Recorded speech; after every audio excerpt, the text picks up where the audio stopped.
পরেও তোমরা তোমাদের রবের কোন কোন ক্ষমতাকে অস্বীকার করবে? থেকে বলতেছি আরে ভাই শুধু প্রবাস প্রবাস করেন, একবার প্রবাসে আসে দেখেন আসলে প্রবাস জীবনটা আর কেমন। যারা তাদের প্রভুর সামনে হাজির একসময় হওয়ার আমিও ব্যাপারে করছি ভয় পায়, প্রবাস প্রবাস, তাদের যখন এই প্রত্যেকের জন্য দূরপ্রবাসে আসলাম 2টি করে তখন বাগান। বুঝতেছি আসলে প্রবাসের মায়াটা আসলে কেমন।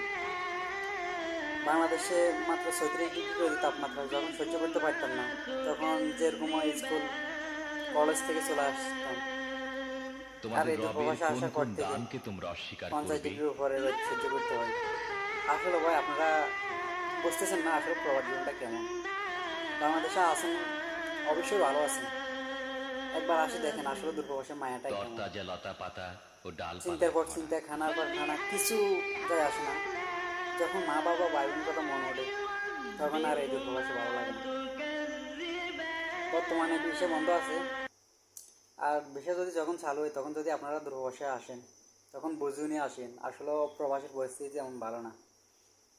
হয়তো আপনারা বুঝেন না, যারা প্রবাসে আছে তাদের থেকে আলোচনা করি, বিবেচনা করি, তাদের থেকে জিজ্ঞাসা করি এই দূরপ্রবাসে পাড়ি দিয়ে আসলে প্রবাসে শান্তি নেই ভাই, শান্তি নেই। কাজ নাই, কাম নাই, দিনের পর দিন টেনশনের পর টেনশন, ভালো মতো চোখে ঘুম নাই, ভাবতে খুব কষ্ট হয়।